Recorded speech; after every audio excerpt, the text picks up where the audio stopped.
Hello student, कैसे हैं आप? होपफुली आप एकदम फिट एंड फाइन होंगे और होने भी चाहिए। स्टूडेंट, आज जो हम बात करने जा रहे हैं उसके लिए कुछ मैं कहना चाहूँगा और बहुत ही सिंपल सी बात आपने सुना भी होगा कि आपने देखा होगा सेल फोन के अंदर आपने ऑब्जर्व किया होगा कि डिलीट जितना तेजी से होता है उतना जल्दी ही डाउनलोड नहीं होता। इट मीन्स डाउनलोड करने में बहुत ज़्यादा टाइम लगता है लेकिन डिलीट करने के अंदर फटाफट डिलीट होता है। आपने देखा भी होगा कभी किसी ऐप के थ्रू अगर आप कुछ शिफ्ट कर रहे हो तो टाइम लगता है, वहाँ पे कुछ इंटरनेट से डाउनलोड कर रहे हो वहाँ पे टाइम लगता है, लेकिन आप डिलीट करो फटाफट डिलीट होता है, उसमें टाइम नहीं लगता है। सेम वैसे ही आज का जो हमारा टॉपिक है, चैप्टर है, जो कि 11th क्लास का लास्ट चैप्टर है और इसको कोई ज़्यादा इंपॉर्टेंस नहीं देता है। What is this? Environmental chemistry. Teacher भी बोल लेते हैं कि बेटा वो तो एनवायरमेंटल केमिस्ट्री आप छोटी क्लास में पढ़ते ना, एनवायरमेंट का मतलब क्या था? बच्चा क्या, हाँ हाँ हाँ हाँ पढ़ लेना। लेकिन ये जो एनवायरमेंटल केमिस्ट्री है, this is what the very important. ये एक हर आम इंसान पूरी दुनिया के अंदर सबसे ज़्यादा इंपॉर्टेंस रखता है। एनवायरमेंटल केमिस्ट्री, हम एनवायरमेंट की बात कर रहे हैं। एनवायरमेंट के अंदर एक प्लांट बनाने के अंदर एक जो सीड होता है उसमें जर्मिनेशन होता है, उससे जब प्लांट बनता है उसमें टाइम लगता है, सालों साल लग जाते हैं, लेकिन उसको डिलीट करने में, प्लांट को काटने में बहुत ही कम समय लगता है। आरी लाए खर्र काट दिया, क्लियर। सेम ऐसे ही किसी भी अगर हम बात करते हैं रिवर का बनने में सालों साल लगे उसको, और फिर जो बारिश वगैरह हो रही है उससे उसमें पानी आ रहा है, इवेपोरेशन हो रहा है, क्लाउड बन रहे हैं, बारिश हो रही है, तो उस पानी को बनने में बहुत टाइम लगता है। हम उसको क्या कर देते हैं? वेस्ट कर देते हैं। और उन्हीं रिवर्स के अंदर जो इंडस्ट्रियल डिस्चार्ज होता है वो जाता है, जिससे रिवर का पानी कंटेमिनेटेड हो जाता है। तो डिलीट करने में क्या हुआ? बहुत ही कम टाइम लगा। तो ये जो हमारा नेचर है, हमारे चारों ओर जो बायोटिक नॉन बायोटिक जो कंपोनेंट्स हैं, वी मस्ट रेस्पेक्ट देम।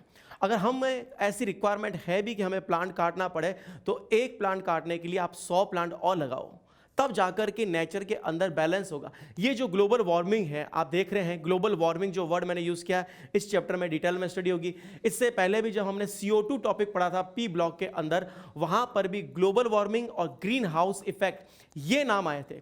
तो जो भी एनवायरमेंट से रिलेटेड बातें थी इस चैप्टर में जाकर के क्लियर होगी। ठीक है, तो सीधी बात कर ही लेते हैं। वैसे ही छोटा चैप्टर है, इसको ज़्यादा हम टाइम देते हैं, धीरे धीरे इसके बारे में भी हम जानते रहेंगे। Have a look. First of all, environment हमारे सराउंडिंग के अंदर जो भी living, non living, energy factor, biotic factor, non biotic factor, इन सबको मिलाकर जो हमारी सराउंडिंग बनती है उसी को हम बोलते हैं क्या? एनवायरमेंट। क्लियर बात? तो environment is our surroundings containing living and non living components. Living and non living, living का मतलब plant plus animal, non living का मतलब वाटर, रिवर, रॉक्स, सब मिलाकर के एनवायरमेंट है। नेक्स्ट, एनवायरमेंटल स्टडी ये क्या है? Inter relation, it means relation between two of social, inter relation of social, biological, economical, physical and chemical studies with our surrounding. This is called environmental study. अब इसमें inter relation social कैसे है? ये जो हम प्लांट हैं वो भी आपस में सोशल है, हम और प्लांट आपस में भी सोशल रिलेशन हमारा। नेक्स्ट, बायोलॉजिकल, आप देखते हैं रिप्रोडक्शन भी होता है, प्लांट के अंदर भी होता है, एनिमल में भी होता है, ये भी एक रिलेशन है, ये भी एक एनवायरमेंटल का फैक्टर है। नेक्स्ट, इकोनॉमिकल, हम क्या कर रहे हैं? प्लांट को कट कर रहे हैं, ये इकोनॉमिकली हमारे लिए फेवरेबल है, लेकिन आने वाली जो जनरेशन है उसके लिए वो पॉल्यूशन में हमने उसको धकेल दिया है, तो वो इकोनॉमिकल फेवरेबल नहीं है। एक प्लांट काटो 100 प्लांट लगाओ, तब जाकर के इकोनॉमिकल बैलेंस बैठेगा। Next, physical and chemical study, इन सबको बोलेंगे हमारे सराउंडिंग के अंदर जो होगी, क्या बोलेंगे? Environment study. ये सारी स्टडी, अब ये मत सोचना कि हम सोशल स्टडी करेंगे, हम बायोलॉजी पढ़ेंगे इस चैप्टर के अंदर, हम कोई इकोनॉमी की बातें करेंगे। एक नॉर्मल सी बात है कि क्या क्या एनवायरमेंट के अंदर फैक्टर हो सकते हैं, क्या क्या एनवायरमेंट की स्टडी होगी। नेक्स्ट, पॉल्यूशन, ये वर्ड आप बहुत सुनते होंगे, पॉल्यूशन, एनवायरमेंटल पॉल्यूशन, ये आपने बहुत बहुत बहुत बार सुना होगा। है क्या कि कोई भी एक फ्रेश नेचुरल चीज है उसका कंटेमिनेशन हो जाना, अनडिजायरेबल मटेरियल उसके अंदर मिल जाएंगे।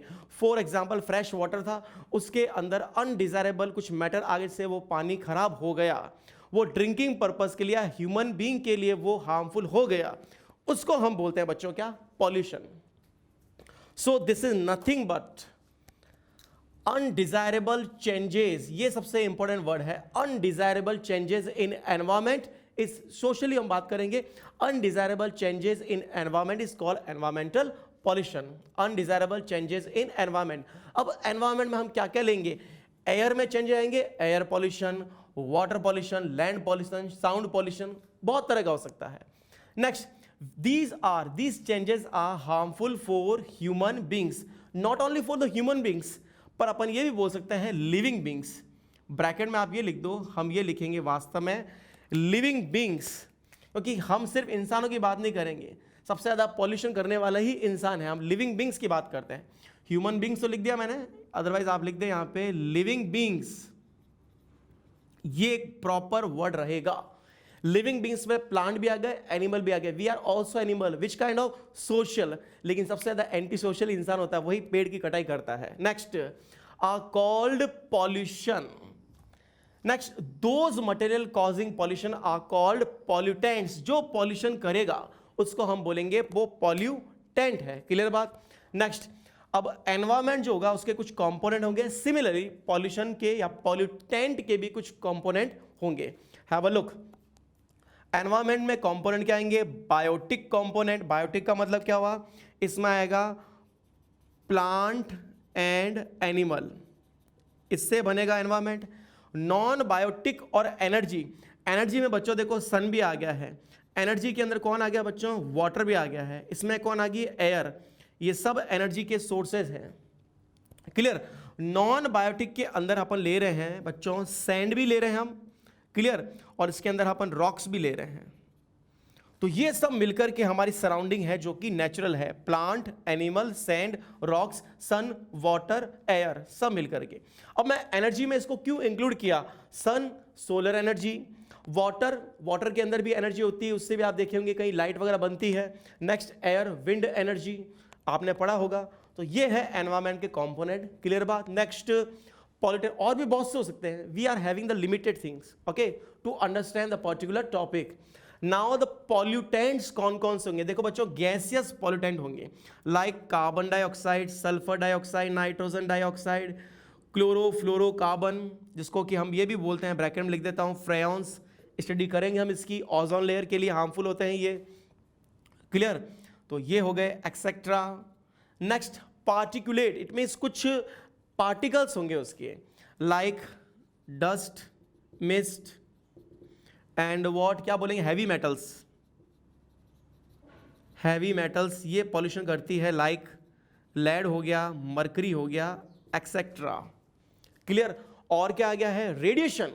अब आप बोलोगे रेडिएशन में कैसे होगा, यस बिल्कुल होता है, रेडिएशंस जो होते हैं हार्मफुल होते हैं। आपने ये बार बार सुना होगा कि जो सेल फोन्स होते हैं, सेल फोन, क्लियर, इनको अपने से दूर रखना चाहिए, देखो मैंने भी रख दिया। तो सेल फोन जो होता है बच्चों, वो अपने क्या, उसमें क्या रेडिएशंस के थ्रू ही तो कॉल आ रही है, और ये जो मोबाइल्स के टावर्स होते हैं उनमें भी क्या होता है, रेडिएशंस होता है, और सन से भी रेडिएशन आते हैं, दैट इज हार्मफुल, इसको प्रोटेक्ट कर रही है ओजोन लेयर। कौन सा रेडिएशन है, अल्ट्रा वायलेट रेडिएशंस। तो ये रेडिएशंस भी हो सकते हैं कुछ ऐसे, तो इसमें आप अल्ट्रा वायलेट भी ले सकते हो बेटा, और अदर भी लिख दिया मैंने दूसरे। अब वो मोबाइल से आए, कहाँ से आए, रेडिएशन, अपन एक ओवरऑल एक कैटेगरी ले ली, तो ये भी पॉल्यूटेंट हो सकते हैं। क्लियर बात। फिलहाल कॉपी कर लो स्टूडेंट। ये जो हमारे पॉल्यूटेंट है, पॉल्यूटेंट, वो हम दो कैटेगरी में डिवाइड करेंगे, बायोडिग्रेडेबल एंड नॉन बायोडिग्रेडेबल। फिर आप बोलोगे पॉल्यूटेंट जो है इतना इंपॉर्टेंट क्यों है, हम तो अच्छी चीज़ें पढ़नी, हमें एयर के बारे में पढ़ना चाहिए, हम एयर पॉल्यूशन क्यों पढ़ रहे हैं, क्योंकि उसी एयर को जो इसकी इंपॉर्टेंस है उसको ही खराब कर रहे हैं कौन, पॉल्यूटेंट्स। क्लियर बात। इसलिए इनकी इंपॉर्टेंस है, तो हम जान जाएंगे कि ये पॉल्यूटेंट है, ये हार्मफुल चीज़ें हैं, तो हो सकता है हम उसका यूज़ कम करें। हालांकि मेरे हाथ में प्लास्टिक है, this is the essential. Clear. लेकिन कुछ ऐसे होते हैं जैसे हम बोलते हैं स्क्वीज बोतल, लाइक कुछ बोटल्स के अंदर वाटर होता है, यूज एंड थ्रो, जिसको अपन लोकल लैंग्वेज में हम बोलते हैं यूज एंड थ्रो। कहीं आपने देखा होगा शादी पार्टी के अंदर जो प्लास्टिक के इस तरह के जो ग्लास वगैरह होती है, that time they are using and throwing that, तो काफ़ी बल्क के अंदर वहाँ पे प्लास्टिक जो है वो होता है। अब उसको क्या करते हैं, इकट्ठा किसी नदी में, तालाब में वगैरह, किसी एयर सोर्स में डाल दिया, तो वहाँ कंटेमिनेशन होता है। क्लियर बात। तो इंस्पायर्ड ऑफ दैट सोचो अगर 4 स्टील के या कुछ 8-10 स्टील के या किसी कॉपर के यूटेंसिल को यूज में किया होता वहाँ पे, तो हम देखते हैं कि वहाँ पे पॉल्यूशन कम होता। लेकिन सिस्टम है, वी आर फॉलोइंग दैट। सो एक बात भी कर अगर, तो average human being require air 12 to 15 times more than food. अगर कोई इंसान की बात कर रहा हूँ, दिन में पूरे दिन में 1 किलो खाना खा रहा है, तो उसको एयर की जो रिक्वायरमेंट है वो है 12 to 15 टाइम्स, यानी 12 से 15 किलो। लेकिन ये फ्री में मिल रही है ना, इसलिए क्या होता है लोग उसको उसकी इंपॉर्टेंस नहीं देते हैं। फूड के लिए तो इंसान को मेहनत करनी पड़ती है, पकाना भी पड़ता है, क्लियर, स्पाइसेस डालना पड़ता है, लेकिन ये तो पका पका आ रहा है एटमॉस्फेयर में। अगर कोई भी इंसान अपनी लाइफ में एक प्लांट भी ना लगाए तो कौन सा उसकी एयर सप्लाई रुक जाएगी? बिल्कुल नहीं रुकेगी, क्लियर। लेकिन ये तो इंसानियत की बातें हैं कि कोई लगा रहा है, नहीं लगा रहा है, प्लांटेशन कर रहा है या नहीं कर रहा है। जानते देखो पॉल्यूटेंट जो होते हैं वो कौन कौन से होंगे। देखो बेस्ड ऑन फिजिकल स्टेट हम सॉलिड, लिक्विड, गैस भी बोल सकते हैं। ये तो बहुत सी कैटेगरी होगी, क्लियर। हम ह्यूमन बींग्स की बात भी करें, उसको क्लासीफाई कर सकते हैं based on continent, based on country, ठीक है, based on sex, male female, यूनक, तो डिफरेंट टाइप की कैटेगरी हो सकती है, क्लियर। तो यहां बात करते हैं बायोडिग्रेडेबल। देखो डिग्रेड का अपग्रेड का मतलब होता है इंक्रीज होना, डिग्रेड का मतलब डिक्रीज होना। आपने देखा होगा कई बार भी कोई लिजार्ड है, लिजार्ड, तो वो उसकी अगर मर जाती है तो थोड़े टाइम बाद में उसके ऊपर माइक्रोब्स लग जाते हैं, माइक्रोब्स, और उसको क्या करते हैं, डिग्रेड कर देते हैं, क्लियर। ताकि अगर वो वहीं रहते तो क्या होता, उससे पॉल्यूशन होता है, एयर पॉल्यूशन होता है, क्लियर। तो ऐसी बहुत सी डेड बॉडीज जो होती है वो रहती है, और वहाँ पे एनवायरनमेंट के अंदर ऐसे माइक्रोब्स आते हैं जो उसको कंज्यूम कर लेते हैं, जिससे कि पॉल्यूशन नहीं होता। These are called decomposer, decompose उसको डीकम्पोज कर लेते हैं, क्लियर। तो बायोडिग्रेडेबल क्या होगा, उसको हम डिग्रेड कर सकते हैं इजीली, वो ज्यादा पॉल्यूशन नहीं करेंगे, उसको हम डिस्ट्रॉय कर सकते हैं, हम तो क्या माइक्रोब्स कर सकते हैं, क्लियर।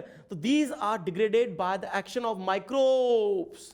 माइक्रोब्स कहां से है, नेचुरल प्रोसेस और आर्टिफिशियल प्रोसेस और बाय रेडिएशन। रेडिएशन कहां से आया, सनलाइट से रेडिएशन आया, उसकी लाइट में इतना पावर होता है कि बहुत सी चीजों को सैनिटाइज कर देता है।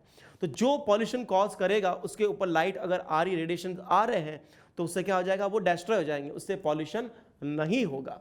नेक्स्ट फॉर एग्जांपल हम बात करें किचन वेस्ट।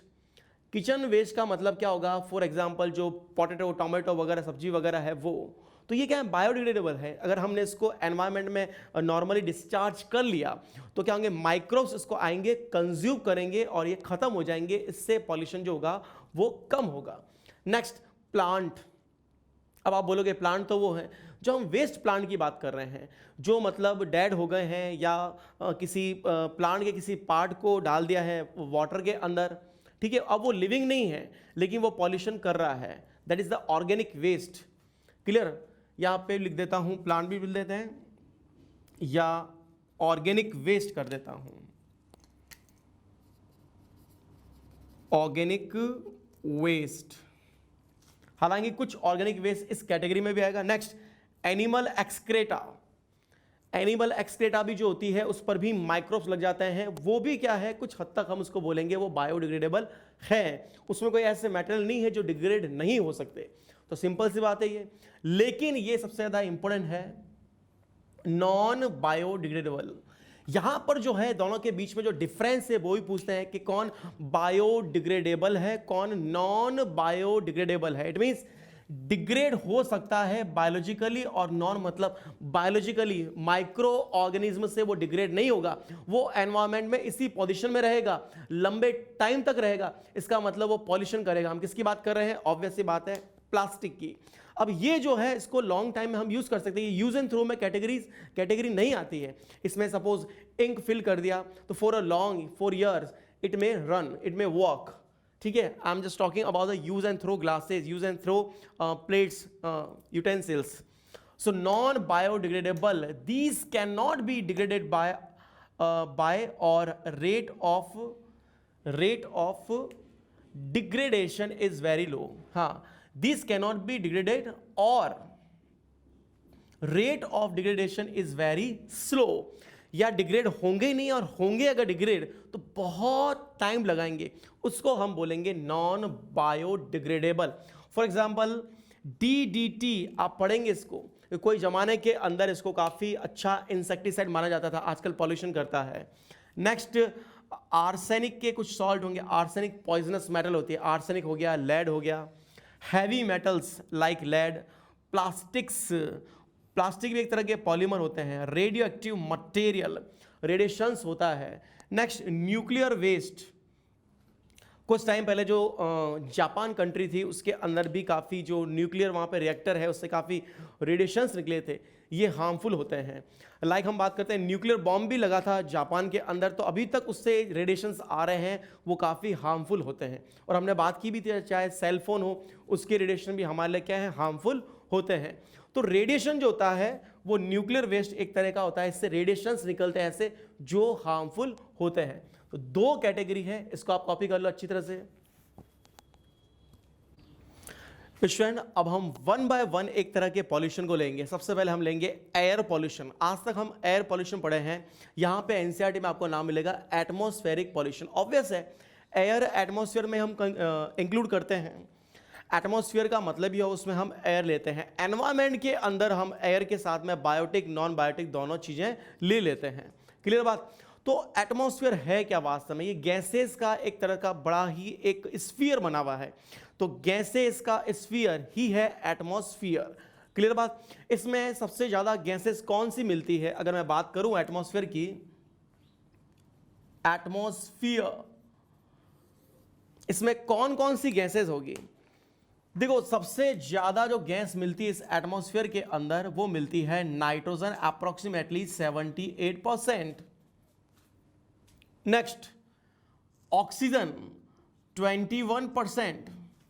एक्चुअली मैं स्टूडेंट था तब भी 21% था, आजकल भी 21% है, लेकिन अप्रोक्सीमेटली अगर एग्जैक्टली बात करें तो 20 पॉइंट समथिंग % है। तो ये धीरे धीरे क्या कम कर रही है, क्योंकि ऑटोमोबाइल्स बढ़ रहे हैं, ऑक्सीजन कम हो रहे हैं, प्लांट जो है उसकी कटिंग हो रही है, पॉपुलेशन बढ़ रही है, वो CO2 का ज़्यादा प्रोडक्शन कर रही है, ऑटोमेटिक हो भी रहा है वाइल ब्रीदिंग। तो ये दोनों मिलकर के आप देखो कितना हो गया, 99% बन गया। क्लियर? CO2 पे आ जाओ, 0.03%, एन क्या आ जाएगी? अदर गैसेस, अप्रोक्सीमेटली मैं लिख देता हूं 1% अदर गैसेस। ये मिलकर के एटमॉस्फेयर बन रहा है। अब आप बोलोगे कि सिर्फ ऑक्सीजन होनी चाहिए, नाइट्रोजन तो होनी ही नहीं चाहिए। अगर प्योर ऑक्सीजन का ही सिलेंडर किसी का मास लगा दें तो उसमें भी दिक्कत हो जाएगी। क्लियर? तो वो ज़्यादा अगर डिजोल्व होती है तो वो ब्लड भी क्या हो जाएगा, काफ़ी हैवी हो जाएगा। उसमें हीमोग्लोबिन में ऑक्सीजन का अमाउंट भी एक लिमिटेड होना चाहिए। लाइक जैसे हम शरबत पीते हैं, शरबत। क्लियर? तो शरबत के अंदर अगर हम ऐसा करें कि प्योर शरबत ही ले लें, उससे पानी कम होना चाहिए, तो क्या हम उसको ड्रिंक कर पाएंगे? पूरा चाशनी की तरह ही रहेगा। सिमिलरली एक प्रॉपर डाइल्यूशन होना बहुत जरूरी है। कभी आपने देखा होगा जो आर्टिफिशियल जो या कोई भी डाइवर्स होते हैं, पानी में जाते हैं, उनके पीछे सिलेंडर लगा होता है, जो मास्क लगाते हैं, जो ऑक्सीजन लेते हैं, वो भी प्योर ऑक्सीजन नहीं होती है, उसमें भी हीलियम है, नाइट्रोजन है, ये सब चीज़ें क्या होती है, मिक्स हो जाती है। क्या मैं उसके बारे में लिख दूं क्या? ये आपको हालांकि मिलेगा, सॉल्यूशन टॉपिक जो है वहां पर आपको मिलेगा। लिख देता हूं मैं यहां पे, ये तो एटमॉस्फेयर के अंदर आ गई, और यहां मैं लिख देता हूं ऑक्सीजन सिलेंडर के अंदर क्या क्या होगा। क्लियर?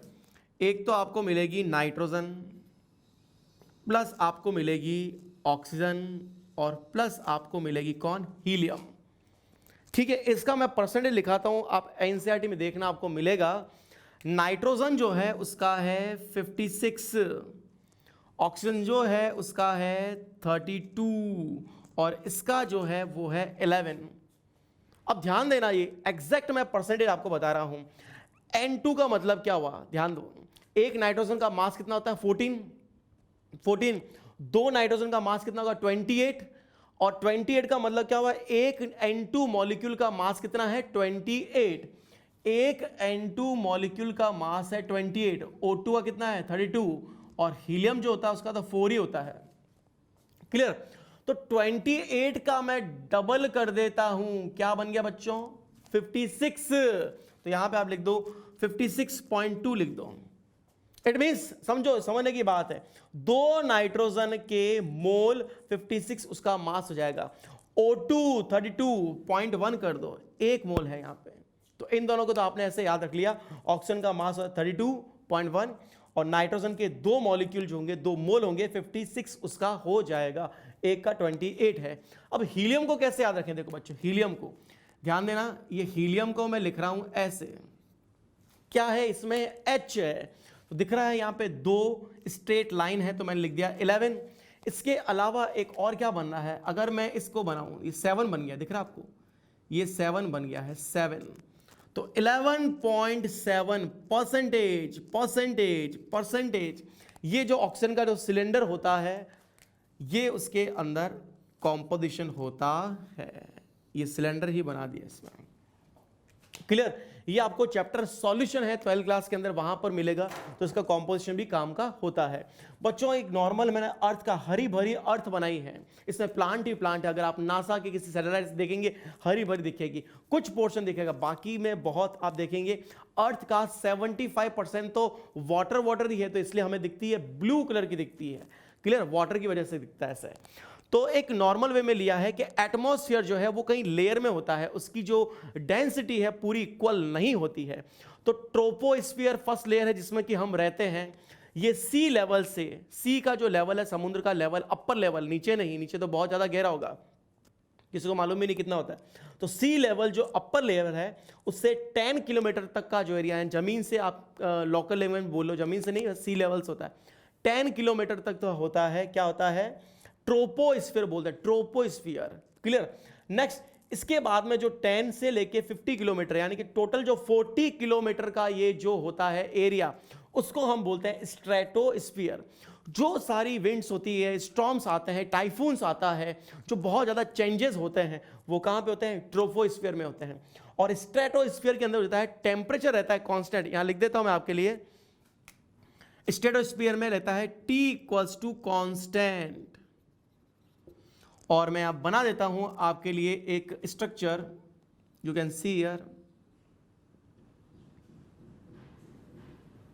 अब देखो ये बन रही है या ऐसी नहीं बन रही है, ये वाओ, दिख रहा है मैं किसकी स्ट्रक्चर बना रहा हूं यहां पे, वाओ, एरोप्लेन। यस, एरोप्लेन जो होता है, एयरक्राफ्ट जो होते हैं वो सारे के सारे कहाँ पे जाते हैं, कहाँ रन करते हैं, स्ट्रेटोस्फीयर के अंदर। क्लियर, यानी कि अबाउट 10 किलोमीटर ही वो रहते हैं। कभी एरोप्लेन में गए हो तो वो देखना आप, एरोप्लेन में ऊपर से नीचे की तरफ आपको क्लाउड्स ही क्लाउड्स नजर आएंगे, क्योंकि क्लाउड्स जो बनते हैं वो ट्रोपोस्फीयर के अंदर बनते हैं। बहुत ही इंटरेस्टिंग नेचर है बच्चों, हमारा जो सराउंडिंग है बहुत ही इंटरेस्टिंग है। कभी आप एरोप्लेन भी जाइए, पैराशूट में तो नहीं, वहां पे तो ट्रोपोस्फीयर ही होता है। क्लियर, तो स्ट्रेटोस्फीयर जो होगा वहां पर एरोप्लेन जाएगा, क्योंकि वहां टेम्परेचर कांस्टेंट रहता है, वहां कोई भी क्लाउड नहीं है। अब आप बोलोगे सर हमने कई बार देखा, आप तो गप्पे मार रहे हो कि हमने कई बार देखा है कि कई बार क्लाउड्स है, बारिश हो रही है, उससे जो एरोप्लेन है उसकी जो टाइमिंग है चेंज कर देते हैं, उसकी उड़ान को रोक देते हैं। तो बच्चों एरोप्लेन जाएगा तो जमीन से ही, कुल मिला के 10 किलोमीटर तो वो जाएगा, तब जाकर वो स्ट्रेटोस्फीयर में पहुंचेगा। तो इससे पहले जो 10 किलोमीटर वाला जो ये एरिया है उसमें काफी क्लाउड्स है, उसमें काफी बारिश हो रही है, तब जाकर के उसकी उड़ान को रोकते हैं। क्लियर, क्योंकि 10 किलोमीटर बहुत छोटा नहीं होता है वहां, लेकिन स्ट्रेटोस्फीयर के अंदर कोई भी क्लाउड वगैरह नहीं रहेंगे। क्लियर, और इसी स्ट्रेटोस्फीयर के अंदर ही आपको ओजोन लेयर मिलेगी जो अल्ट्रावायलेट रेस से हमारा प्रोटेक्शन कर रही है। तो देखो क्या क्या बातें इनके बारे में लिखी है मैंने। Atmospheric pollution, thickness of atmosphere is not same. Thickness जो होती है एटमॉस्फेयर की सेम नहीं होती है, कहीं पे यहाँ पे ज़्यादा थिकनेस है, धीरे धीरे ऊपर की ओर हम जाएंगे एटमॉस्फेयर कम होता रहेगा, थिकनेस क्या होगी, कम होती रहेगी। गैसेस की बात हो रही है। Next concentric layer, you can see here, इन सारी लेयर्स का जो सेंटर होगा उसको हम क्या बोलेंगे, सेम है, कोसेंट्रिक लेयर। कौन कौन सी होगी, ट्रोपोस्फीयर, स्ट्रेटोस्फीयर, आयोनोस्फीयर्स, रेडिएशंस वगैरह इसमें भी आते हैं, और ओजोनोस्फीयर। ओजोनोस्फीयर प्रेजेंट होती है कहां पे बच्चों, स्ट्रेटोस्फीयर के अंदर, तो ये इसके स्फीयर बनते हैं। नेक्स्ट ट्रोपोस्फीयर क्या है, टर्ब्यूलेंट होती है, डस्टी होती है, ट्रांसपेरेंट नहीं होती है, टर्ब्यूलेंट होगी, डस्टी, कंटेनिंग एयर। अगर हम अपने घर से किसी बिल्डिंग को देखते हैं, थोड़े टाइम बाद में कोई बिल्डिंग दिख रही है, उसके बाद वाले कोई भी लोकेशन है वो क्या होती है, हमें दिखाई नहीं देती है। That is what the turbulent, not completely transparent, कि हम यूं तो खड़े खड़े हम देखें ताजमहल दिख जाएगा हमें, ऐसा नहीं होता। बीच में एटमॉस्फेयर के अंदर जो गैसें आ जाती, धीरे धीरे जितनी हमसे दूरी बढ़ेगी वो चीज उतनी ज्यादा धुंधली हो जाती है।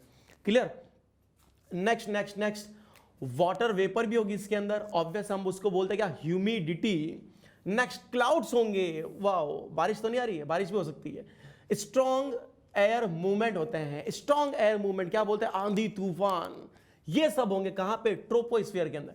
क्लाउड का फॉर्मेशन होगा, इन्वॉल्वमेंट इन दिस लेयर, सारी चीजें इस लेयर के अंदर, ट्रोपोस्फीयर के अंदर इन्वॉल्व होती है। नेक्स्ट हम आ रहे हैं स्ट्रेटोस्फीयर के अंदर। इसमें क्या है, नाइट्रोजन है, ऑक्सीजन है, ओजोन है और लिटिल वाटर वेपर, बहुत ही कम है, वो क्लाउड फॉर्म में नहीं है। क्लियर? ओजोन जो होती है वो प्रिवेंट करती है from harmful ultraviolet rays of sun, ये एब्जॉर्ब कर लेती है, 99.5% को एब्जॉर्ब कर लेती है। अगर आप देखेंगे, हम आगे पढ़ेंगे भी डिटेल के अंदर, कि ओजोन जो होगी, ओजोन अगर एटमॉस्फेयर के अंदर आ जाए, क्लियर, डाइल्यूट हो जाए, कम हो जाए, ओजोन जो लेयर है अगर वो एटमॉस्फेयर में कम हो जाए, तो सन से आने वाली अल्ट्रावायलेट रेज डायरेक्ट आएगी, उससे कैंसर हो जाएगा, स्किन कैंसर भी हो जाएगा, और ज्यादा अमाउंट के अंदर अल्ट्रावायलेट का एक्सपोजर इट में कॉज डेथ ऑल्सो। इसलिए नेचुरल जो है प्रोटेक्टिव लेयर बन गई है। क्लियर बात? नेक्स्ट हम सबसे पहले पढ़ेंगे ट्रोपोस्फेरिक पॉल्यूटेंट्स को। ये पॉल्यूटेंट्स वही है जो हम फेस करते हैं, even we are also responsible for this kind of pollutants. First one is what the gaseous pollutants, gases होगी उसके अंदर, कौन सी गैस है, oxides of nitrogen, nitrogen dioxide, nitric oxide, sulphur dioxide, sulphur dioxide, acid rain, acidic nature के होते हैं, carbon का oxide, carbon dioxide, carbon monoxide, H2S and other oxidants, ये ऑक्सीडाइजिंग नेचर के होंगे। नेक्स्ट, पार्टिकुलेट पॉल्यूटेंट्स, कुछ particle form में होंगे, like dust mist, fumes, smoke. अब आप सोचो कि स्मोक और स्मोग क्या होता है। एक मैं आपको यहां पे रिलेशन बता ही देता हूं कि स्मोग जो है, स्मोग, SMOG, स्मोग, ये दो वर्ड से मिलके बना है। एक तो है स्मोक प्लस दूसरा क्या है, फॉग। इन दोनों के कॉम्बिनेशन से एक वर्ड बन गया है स्मोग। क्लियर? दोनों का कॉम्बिनेशन। तो ये बात हो गई। Next, pollen grains. कई बार आपने देखा होगा किसी को फ्लावर दिया, वो सूंघते ही उसको छींक आ जाती है। क्लियर बात? छींक का, हर छींक का मतलब कोरोना नहीं होता। तो पोलन ग्रेन्स जो होते हैं वो भी जाकर के कुछ पॉल्यूशन कर रहे हैं हमारे बॉडी के अंदर, हार्मफुल होते हैं वो। क्लियर? हर बार नहीं, कुछ कुछ लोगों का एलर्जी होती है उससे, बाकी तो यूँ तो कोई फूल सूंघेगा भी नहीं। क्या सूंघो फूल, गुलाब का, चमेली का, जो भी आपको अच्छा लगता है, आपका फूल जो भी फेवरेट हो, लाइक जैस्मीन, लाइक और भी कोई दूसरा होगा, मेरे को नाम भी नहीं आ रहे हैं। तो अलग अलग तरह के जो फ्लावर्स वगैरह होते हैं। नेक्स्ट देखो, इन पॉल्यूटेंट्स को हम दो और कैटेगरी में डिवाइड कर लेंगे। कौन सा है ध्यान देंगे यहाँ पे, प्राइमरी पॉल्यूटेंट, सेकेंडरी पॉल्यूटेंट। ये क्या होगा, प्राइमरी जो डायरेक्ट बने और एटमॉस्फेयर में आ गए, और सेकेंडरी वो होंगे जो प्राइमरी के अंदर कुछ चेंजेस आने से बनेंगे। फॉर एग्जांपल, ये जो फर्स्ट पार्ट हमने लिया है, like oxide of nitrogen, sulphur, carbon वगैरह, ये जनरली क्या है, प्राइमरी है, बन गए। लेकिन इनमें कुछ चेंज होकर के कुछ और कंपाउंड बन गया, कुछ इनके कॉम्बिनेशन से, उसको हम बोलेंगे क्या, सेकेंडरी पॉल्यूटेंट बोलेंगे। Primary pollutant obtain directly from the environment and remains as it is, as its origin, जैसे ये बने हैं वैसे ही रहते हैं, तो प्राइमरी। लेकिन इनमें जब चेंजेस आते हैं, कुछ नया बन गया पॉल्यूटेंट, उसको हम बोलेंगे सेकेंडरी। तो सेकेंडरी पॉल्यूटेंट क्या है, ऑब्टेन्ड फ्रॉम प्राइमरी पॉल्यूटेंट्स, और प्लस कर दिया मैंने, इसमें भी कुछ गैसेस आती है। यानी कि फर्स्ट पार्ट जो गैसेस पॉल्यूटेंट हमने बोला है वो प्राइमरी में कंसिडर होगा, सेकेंड पार्ट जो हमने बोला पार्टिकुलेट पॉल्यूटेंट्स, वो इस सेकेंडरी में कंसिडर होगा। सेकेंडरी के अंदर कुछ अमाउंट के अंदर गैसेस भी आ जाती है। और ये हमने क्या लिया है, आर्टिफिशियल जो ऑक्सीजन जो होता है सिलेंडर के अंदर होता है, उसका क्या कॉम्पोजिशन है। क्लियर बात? ठीक है। देखो, इसमें फ्यूल टाइम पे बढ़ते रहना, अदरवाइज ये रुक जाएगा एरोप्लेन। ठीक है, कॉपी कर लो इसको। स्टूडेंट, ये जो गैसियस पॉल्यूटेंट है, मन में सवाल उठता है ये आए कहाँ से। देखो, वाइल रेस्पिरेशन हम भी क्या कर रहे हैं, CO2 दे रहे हैं, लेकिन ये फोटोसिंथेसिस में काम आ जाती है। ये बात अलग है कि प्लांट जो होते हैं वो अगर कम है तो CO2 एटमॉस्फेयर में ग्लोबल वार्मिंग करती है। इसके अलावा ऐसे बहुत से प्रोसेस हैं। आपने देखा होगा घर के बाहर भी कई लोग क्या करते हैं, कुछ प्लास्टिक है, कुछ और ऐसे प्लांट की लीव्स है, उसको आग लगा लेते हैं। क्लियर। और भी हम देखते हैं कि जो क्रैकर्स वगैरह है, यानी कि दिवाली का जो फेस्टिवल है, उसमें बहुत ही ज़्यादा अमाउंट के अंदर कई लोग क्रैकर्स, ये कंपटीशन होता है कि भाई आपने 1000 रुपये के क्रैकर्स लिए, हम 5000 रुपये के लेके आए हैं, ये देखो हमारे तो रात भर हमने क्रैकर्स ही क्रैकर्स फोड़े हैं, वाह व्हाट अ दिवाली। लेकिन क्या होता है, बहुत से ऐसे पॉल्यूशन होते हैं, लाइक ऑटोमोबाइल्स, एक ही घर में 4-4 गाड़ियाँ हैं, क्लियर, सब इंडिविजुअली ही चला रहे हैं। तो इस केस के अंदर क्या होता है, बहुत ज़्यादा ऑटोमोबाइल से डिस्चार्ज होता है गैसियस पॉल्यूटेंट्स का। अब हमें लगता ही नहीं, उसमें ऐसे बहुत से केमिकल्स होते हैं जिससे हमारी आंखों में इरिटेशन होता है, वाइल ब्रीदिंग, अस्थमा, ब्रोंकाइटिस, बहुत तरह की बीमारियां हो सकती है। हम लोग देखते हैं इनको साइंटिफिक तरीके से कौन कौन से पॉल्यूटेंट हो सकते हैं। ऑक्साइड्स ऑफ सल्फर, सल्फर के 2 तरह के ऑक्साइड हैं, sulphur dioxide, sulphur trioxide, SO2, SO3, clear.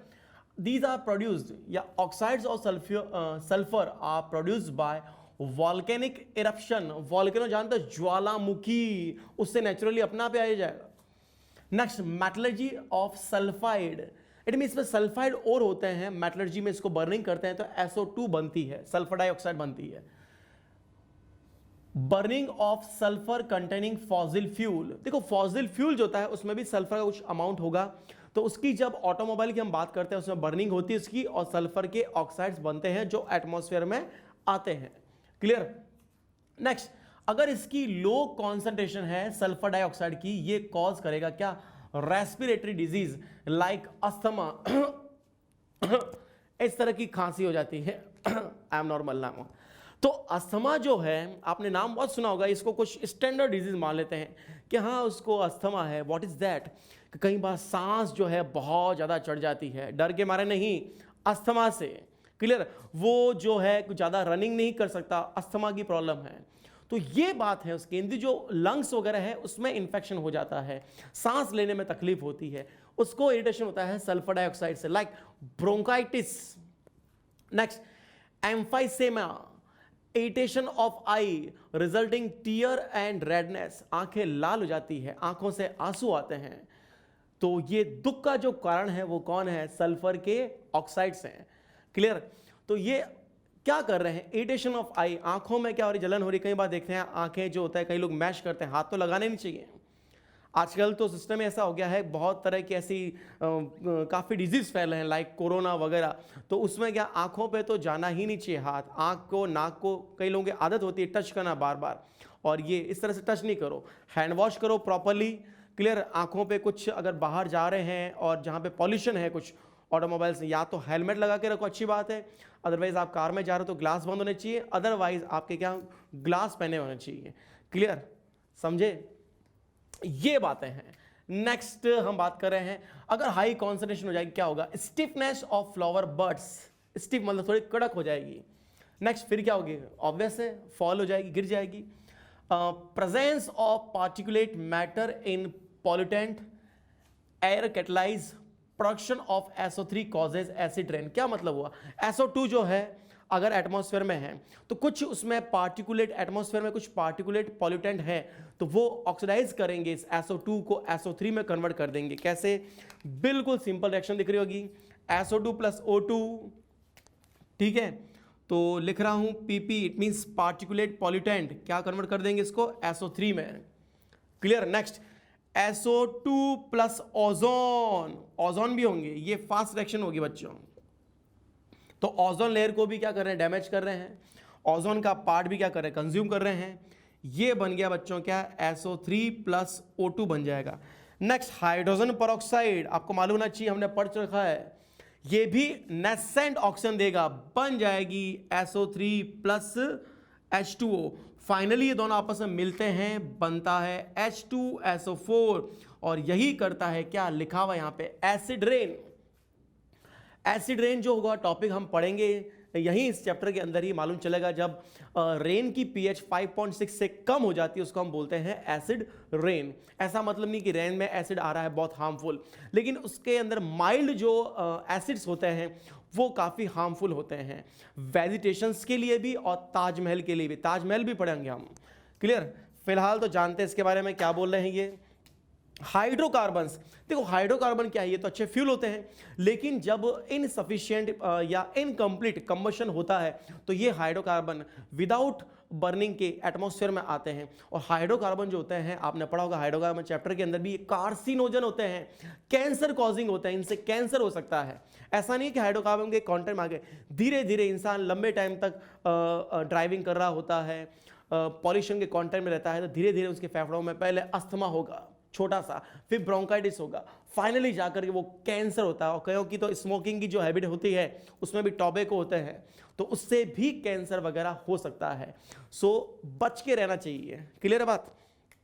Next hydrocarbon है, these are the fuels incomplete combustion of fuel release hydrocarbon Hc hydrocarbon in atmosphere and these are carcinogen. ये word हमने कई बार पढ़ा है केमिस्ट्री के अंदर, कार्सिनोजन।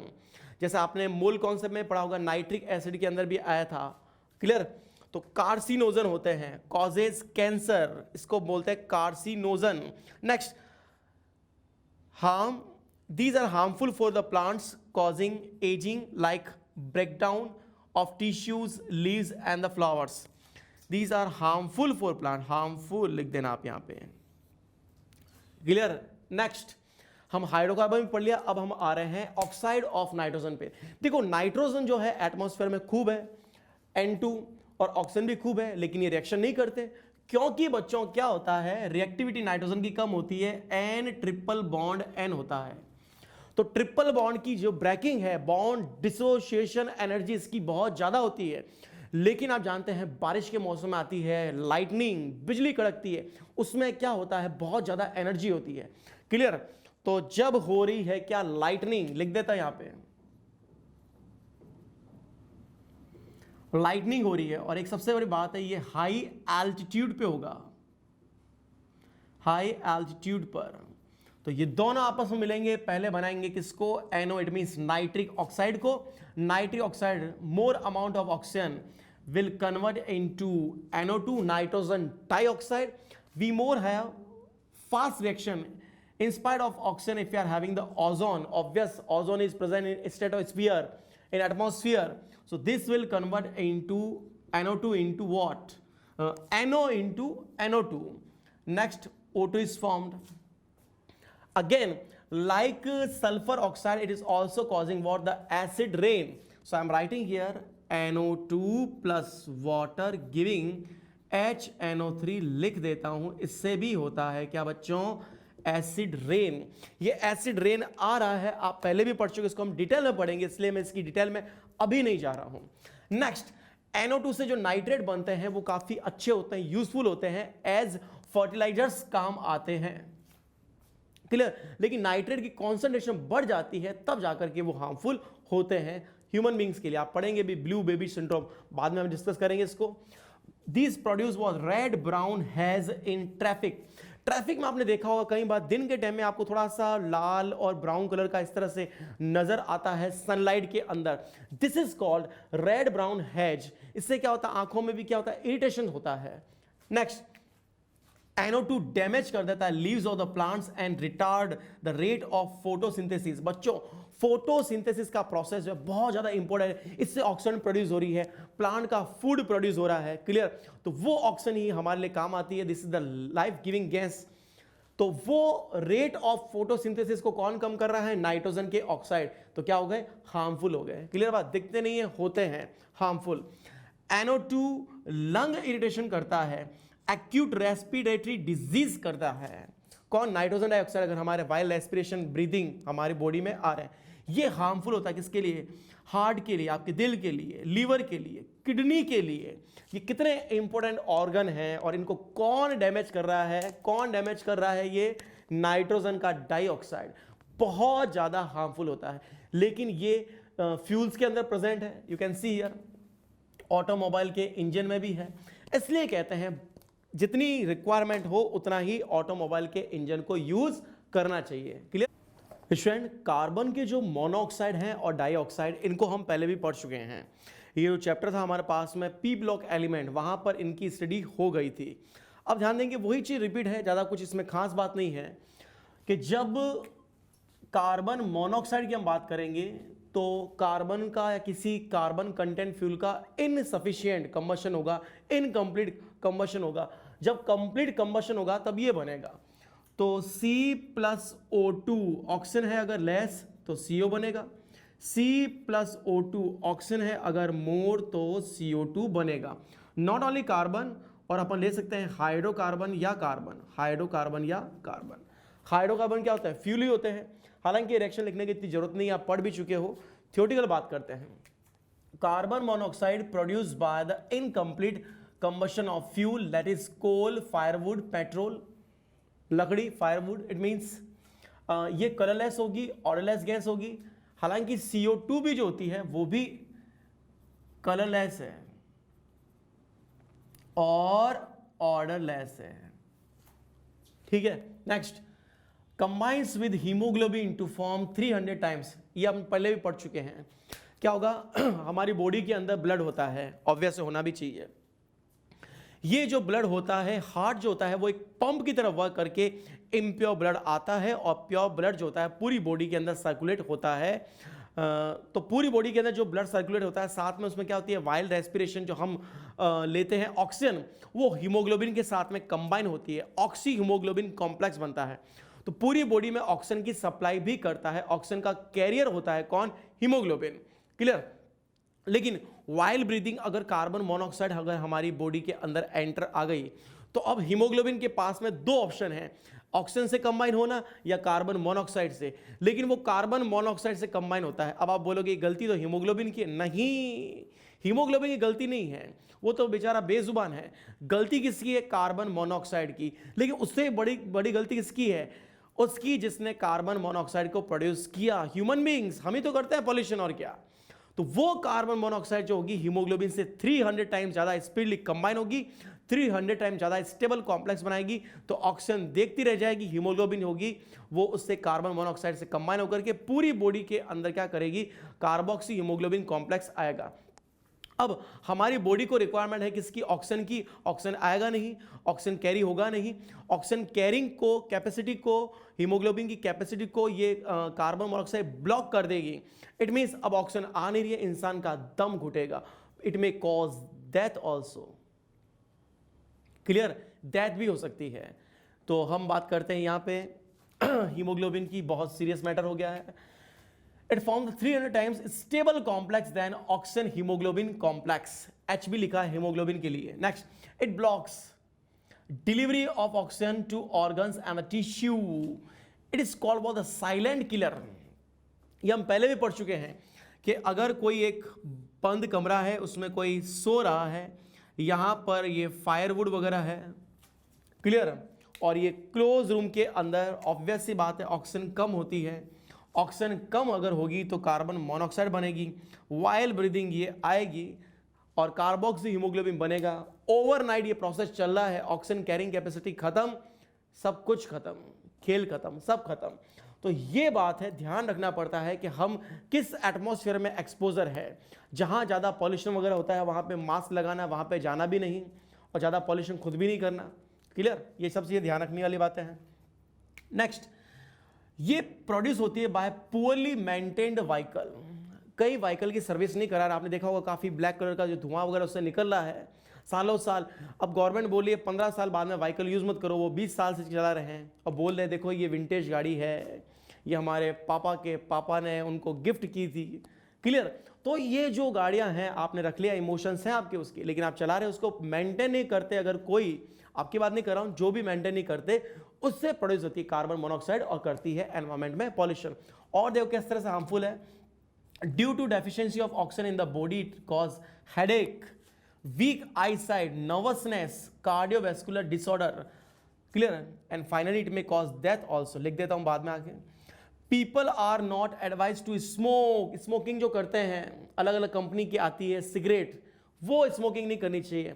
आप कहीं मूवीज वगैरह में देख करके इंस्पायर होते हैं, और कबीर सिंह तो 2-2 3-3 सिगरेट एक साथ में क्या नाम उसका स्मोकिंग कर रहा है, तो हमें भी करनी चाहिए।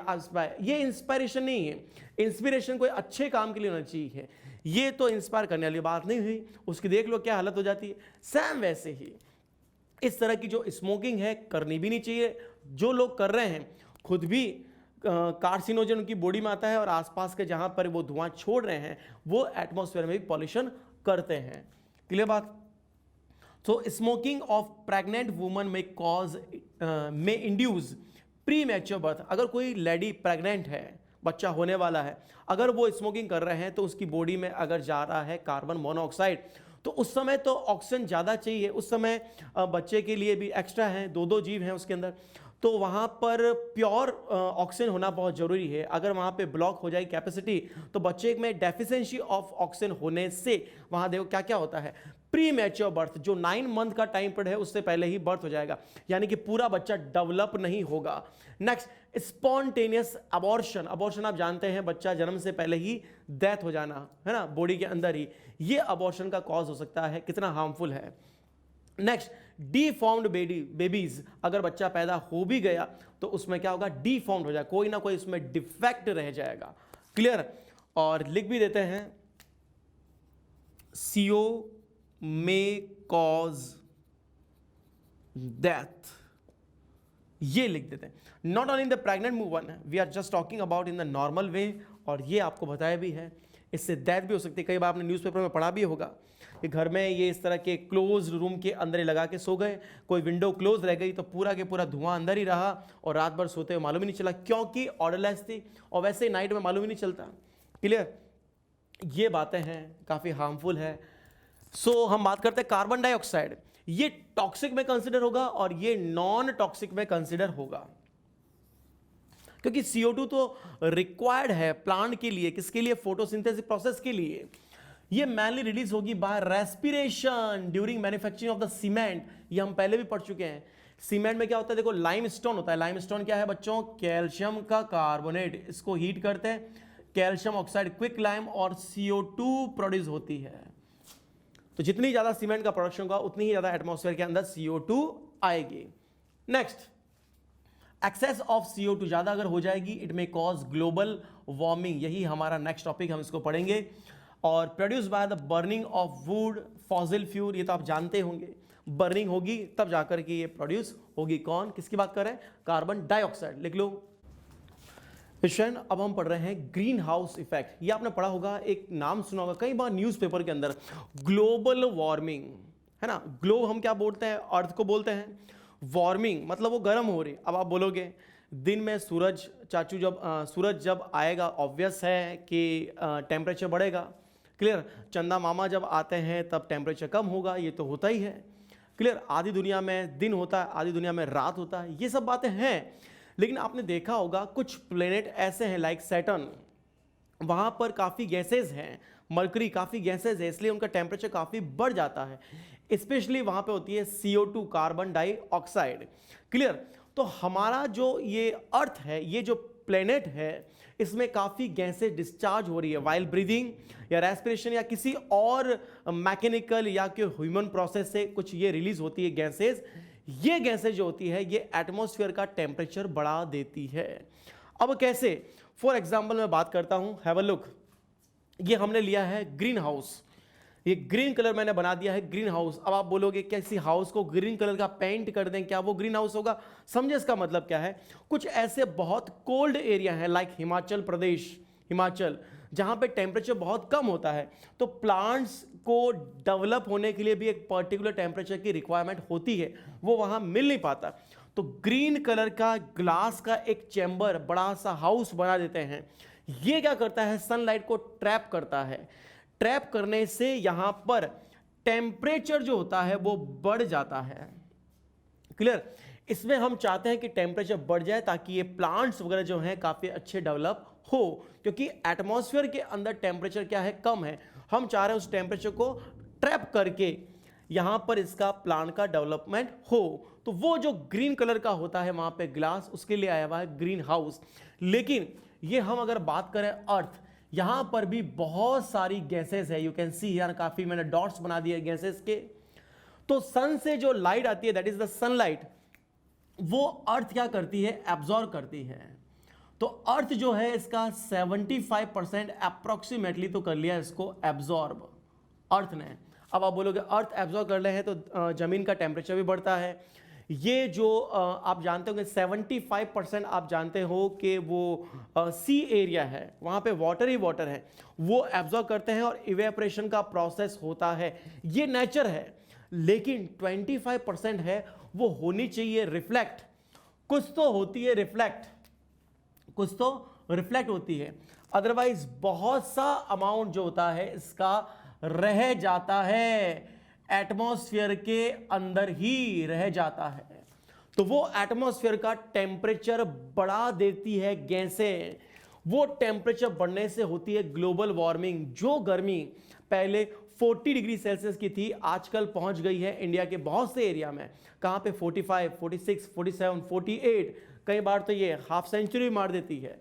क्लियर बात। तो इतना गर्म एरिया में, क्योंकि हमारी बॉडी का जो टेम्परेचर होता है, we are the human beings हम कहते हैं, तो हमारी बॉडी की सारी एक्टिविटी 37 डिग्री सेल्सियस पर क्या होती है, जनरेट होती है।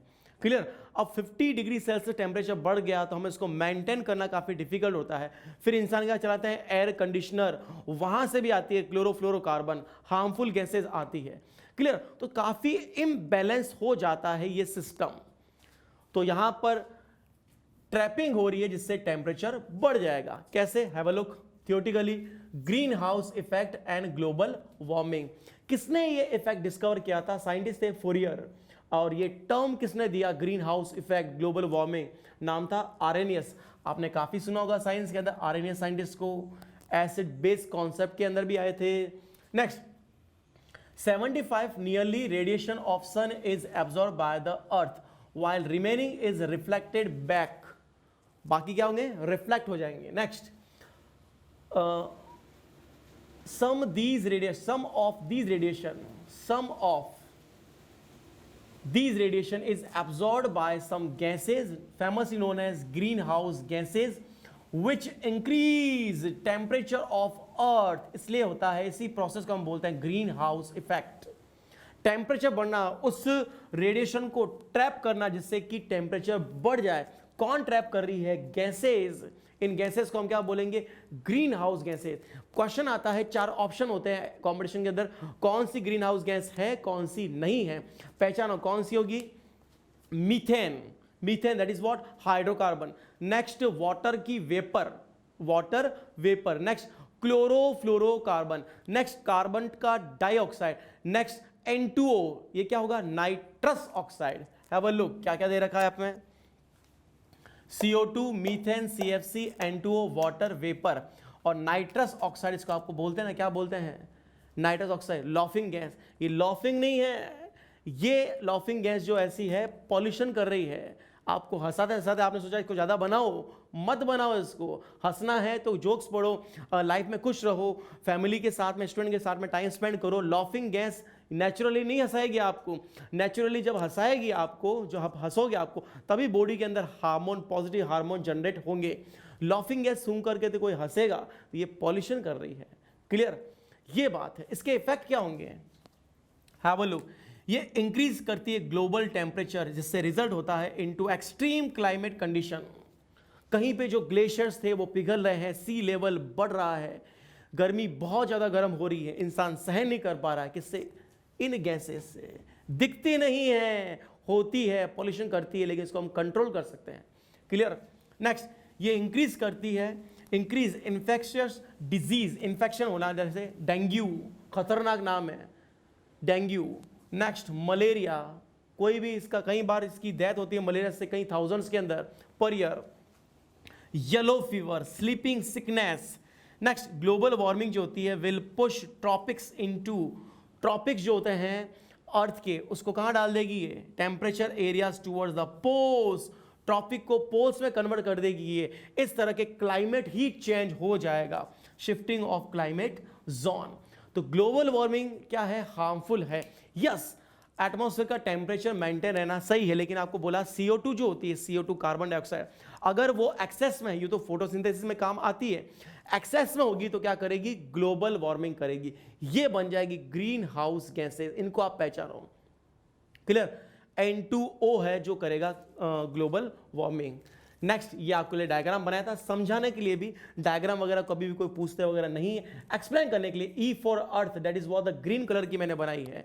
ये ग्रीन कलर की क्यों बनाई है, क्योंकि मैंने आपको बोला था आप प्लांट लगाई है, काफी प्लांट आप लगाओगे तो नासा से जो होगी अर्थ का जो फोटो आएगा, पिक्चर आएगा, वो ग्रीन कलर का आएगा। हालांकि सी वाटर जो होता है 75% कवर करता है, इसलिए ब्लू कलर की आती है। तो कुछ ब्लू कुछ ग्रीन, ब्लू ग्रीन कलर बन सकता है, आप बना सकते हैं आप कब, प्लांटेशन करके। फिलहाल लिख दो इसको।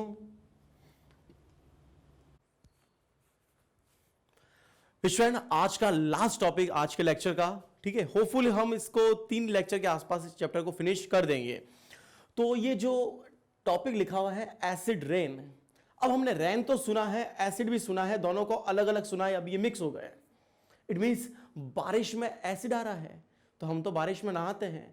एक्चुअली ये जो एसिड होता है वो माइल्ड एसिड होता है, हमें पहले फील नहीं होता, लेकिन धीरे धीरे क्या होता है, हमारी बॉडी को या किसी बिल्डिंग को डैमेज करता है।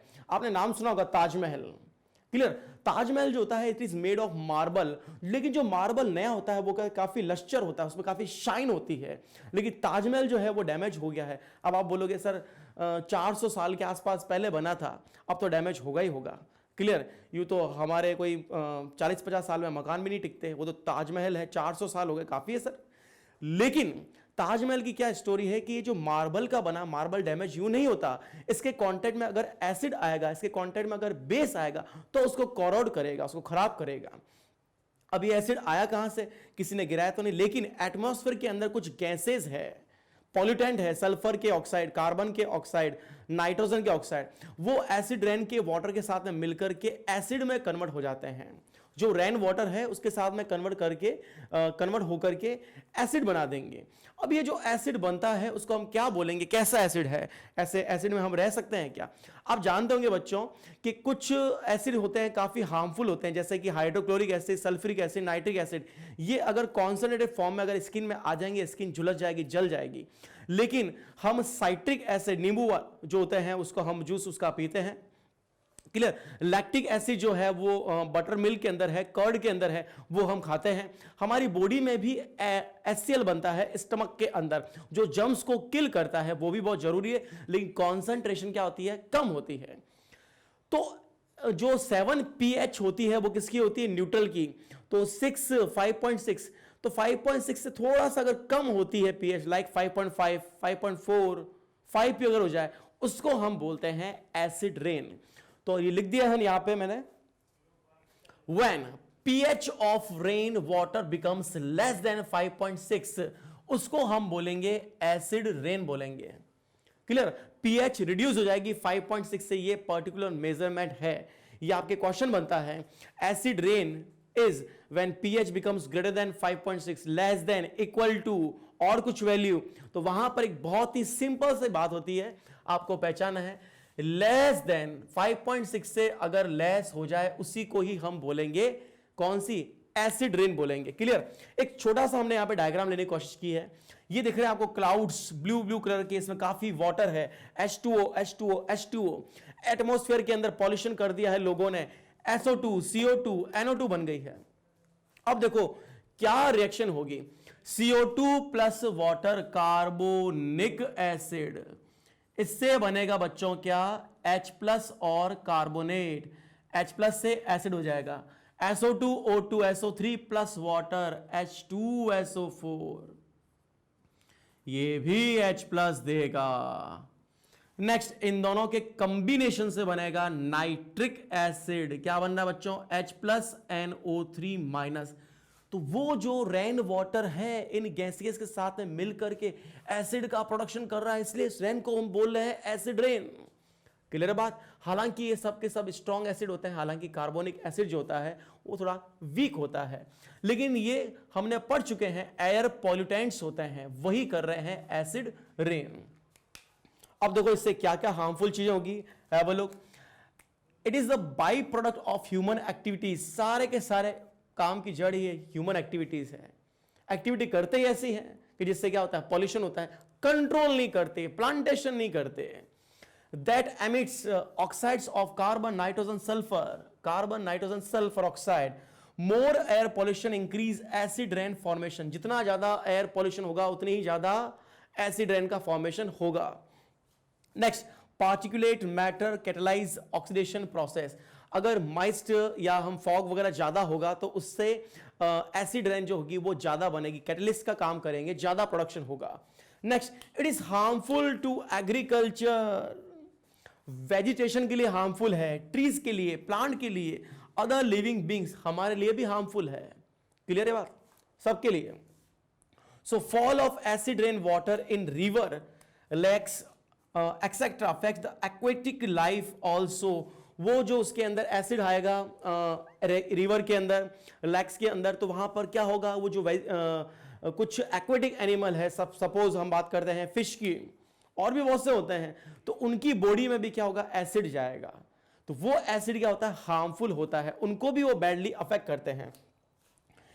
इट कोरोड्स वाटर पाइप्स, क्योंकि एसिडिक मीडियम के अंदर आप देखेंगे कोरोजन का प्रोसेस ज्यादा होता है, तो वाटर पाइप जो होता है उस पर जंग लग जाती है। It may be made of iron, lead and copper. Clear. Damage building, Taj Mahal को सबसे ज्यादा डैमेज किया है, इंडिया के अंदर है ये। It is affected by acid rain, which building, very famous monument Taj Mahal. कहां पे मिलेगी आपको ताजमहल, कभी विजिट किया है, नहीं तो करना, बहुत ही शानदार है ये, और ये वंडर्स में कंसिडर होती है, 7 वंडर्स में कंसिडर होती है। क्लियर। तो आगरा यूपी उत्तर प्रदेश, जो उसका एक सिटी है आगरा, इंडिया के अंदर है, तो आपको मालूम चलेगा वहां पर ताजमहल है। Clear. Made of limestone, limestone का फॉर्मूला हम पढ़ चुके हैं, क्या होता है, कैल्शियम कार्बोनेट, एसिड रेन का एसिड, प्लस माइनस, ये डैमेज कर रहा है एसिड, ये डैमेज कर रहा है, कैल्शियम सल्फेट बन गया, नेक्स्ट H2CO3 बन गया, it means H plus and CO3 minus, ये बन जाएगा। तो जो कैल्शियम कार्बोनेट था उसकी लश्चर थी, उसका कॉम्पोजिशन चेंज हो गया, इसलिए हम कहते हैं कि एसिड रेन जो होती है वो डैमेज कर रही है। इसलिए ये जो मार्बल की बनी है, it is getting lustreless and discoloured, colour इसका पेल येलो हो रहा है। क्लियर। वो दूर से हमें व्हाइट दिखता है, अगर आप क्लोज जाके अभी इसको विजिट करेंगे, हालांकि काफी अच्छी मॉन्यूमेंट है, लेकिन इसका धीरे धीरे डैमेज हो रही है। इसलिए क्या किया गया है, ताज एक्शन प्लान बनाया है गवर्नमेंट ने, हालांकि बनाया तो बहुत ही पहले 1995 के अंदर था। तो एक ताजमहल के आसपास का एरिया है, उसको हम बोलते हैं ताज ट्रेपेजियम। ये आगरा, मथुरा और भरतपुर और ये क्या नाम, फिरोजाबाद, इन सब के आसपास का जो ये वाला एरिया है, वो ताजमहल को प्रोटेक्ट करने के लिए, मींस क्या करें, इसके आसपास या इन एरिया के अंदर कोई इंडस्ट्री नहीं आएगी। इंडस्ट्री अगर आएगी तो उससे पॉल्यूशन होगा तो एसिड रेन ज्यादा होगी, उतना ही ज्यादा ताजमहल को डिस्ट्रॉय और डैमेज करेगी। बहुत से ऐसी फैक्ट्रीज, रिफाइनरीज वगैरह थी जो यहां इन एरिया से हटा दी है गवर्नमेंट ने, कि भाई ताजमहल को नुकसान पहुंचा रहे हैं। क्लियर। ये चीज बर्दाश्त नहीं होगी भाई। तो ये जो एसिड आ रहा है, इससे प्रोड्यूस हो रहा है बच्चों, कौन कौन सा एसिड प्रोड्यूस हो रहा है, यू कैन सी SO2 जब मिलेगी ऑक्सीजन के साथ में, sulphuric acid, carbonic acid, nitric acid, तो क्या करेंगे, damage to vegetation, aquatic life in danger. You can see here, ये हमने बनाया है एक्वेटिक लाइफ का सबसे इंपोर्टेंट, क्या नाम है इसका, मछली जल की रानी है। क्लियर। ये बात हो गई इसकी, ये मछली, फिश। क्लियर। तो ये जो एसिड इसकी बॉडी में आएगा, सोचो कितना कितना कितना नुकसान पहुंचाएगा इसको, छोटी सी तो फिश है ये। क्लियर। बहुत सारी होती है। तो स्टूडेंट, हम धीरे धीरे इस चैप्टर में ये चीज जान रहे हैं कि ह्यूमन एक्टिविटी, हम ऐसे बहुत से काम करते हैं जिससे क्या होता है, पॉल्यूशन होता है। क्लियर। अब बोलोगे भी हमारे तो घर में कोई फैक्ट्री नहीं, लेकिन हम जिन प्रोडक्ट्स को यूज कर रहे हैं या किसी का मिसयूज कर रहे हैं, वहां पर भी वो प्रोडक्ट भी कहां से, किसी ना किसी फैक्ट्री से आते हैं। वहां पर काफी केमिकल डिस्चार्ज होता है जो कि एयर पॉल्यूशन करता है, वाटर पॉल्यूशन करता है, तरह तरह के पॉल्यूशन करता है, एनवायरमेंट को कंटेमिनेटेड करता है। उसका सबसे एक ही उपाय है कि ज्यादा से ज्यादा क्या करेंगे, प्लांटेशन करेंगे। क्लियर? तो ऑक्सीजन का अमाउंट बढ़ेगा और ये जो गैसेज है वो बैलेंस हो जाएगी एटमॉस्फेयर के अंदर। स्पेशली कौन बैलेंस करेंगे? प्लांट। कौन सी गैस बैलेंस करेंगे? CO2 को। क्लियर बात? तो आप ध्यान रखें, ये सारा जो टॉपिक है एसिड रेन आज हमने फिनिश कर दिया। नेक्स्ट लेक्चर में, नेक्स्ट एपिसोड में हम मिलेंगे। Till then, good bye.